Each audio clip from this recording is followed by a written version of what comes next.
Welcome to my YouTube channel.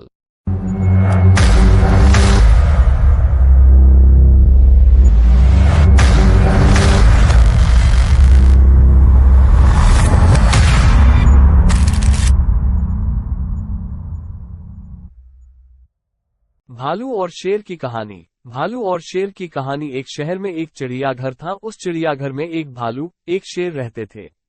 दूर दूर से लोग शेर और भालू को देखने के लिए चिड़ियाघर आते थे। चिड़ियाघर के मालिक का नाम छोटू था। छोटू बहुत ही लालची स्वभाव का आदमी था। वो चिड़ियाघर में आने वाले हर व्यक्ति से एंट्री फीस लेता था, जिससे वो चिड़ियाघर से मोटी कमाई करता था। एक दिन की बात है, भालू बीमार हो गया। छोटू ने भालू का इलाज कराया, किंतु वो भालू को नहीं बचा सका। अब छोटू बहुत परेशान था, क्योंकि भालू के मर जाने के कारण चिड़ियाघर में आने वाले लोगों की संख्या में तेजी से कमी आ रही थी। छोटू ने सोचा कि अगर ऐसा ही चलता रहा तो एक दिन उसका चिड़ियाघर ही बंद हो जाएगा। छोटू ने आसपास के क्षेत्र में दूसरे भालू की तलाश की, किंतु चिड़ियाघर के लिए उसे कहीं कोई भालू नहीं मिला। छोटू दिन व दिन और अधिक परेशान होने लगा। एक दिन छोटू के दिमाग में एक तरकीब सूझी। छोटू रमेश नाम के व्यक्ति के पास गया और उससे बोला, रमेश, क्या तुम भालू बनोगे? मैं तुम्हें इसके बदले बहुत सारा पैसा दूंगा। रमेश को छोटू की बात समझ में नहीं आई। रमेश बोला, मैं तो इंसान हूँ, मैं भालू कैसे बन सकता हूँ? रमेश की बात सुनकर छोटू हंसा और हंसते हुए बोला, भाई, तुम्हें सचमुच भालू नहीं बनना है। तुम्हें तो सिर्फ भालू के कपड़े पहनकर लोगों के सामने भालू जैसा देखना है और भालू जैसा व्यवहार करना है। इसके बदले मैं तुम्हें बहुत सारा पैसा दूंगा, जिससे तुम्हारी गरीबी दूर हो जाएगी। पैसों के लालच में रमेश छोटू की बातों में आ गया और भालू बनने के लिए तैयार हो गया।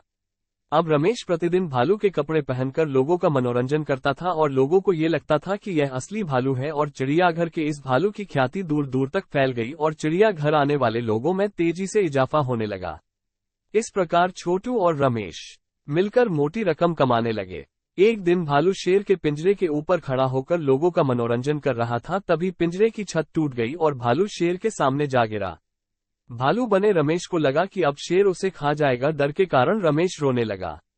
भालू बना रमेश जब रो रहा था तो उसके रोने की आवाज बिल्कुल इंसानों जैसी थी। तभी शेर भालू के पास आया और उसके कान में बोला, रमेश, तुम इस तरह रोओगे तो लोगों को समझ में आ जाएगा कि तुम भालू नहीं इंसान हो।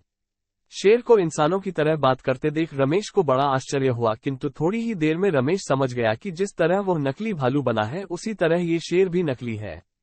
शेर और भालू का वार्तालाप चिड़ियाघर में आए लोगों ने सुन लिया और उन्हें समझ में आ गया चिड़ियाघर के लोग उन्हें नकली भालू और शेर दिखाकर उल्लू बना रहे हैं। लोगों ने तुरंत ही शेर का पिंजरा तोड़ दिया और भालू और शेर की पिटाई शुरू कर दी। इसके पश्चात लोगों ने चिड़ियाघर के मालिक की भी पिटाई की और उन तीनों को पुलिस के हवाले कर दिया। शिक्षा। चिड़ियाघर का भालू नामक कहानी से हमें शिक्षा मिलती है कि बुरे काम का नतीजा हमेशा बुरा ही होता है, इसलिए बुरे कामों से हमेशा दूर रहना चाहिए।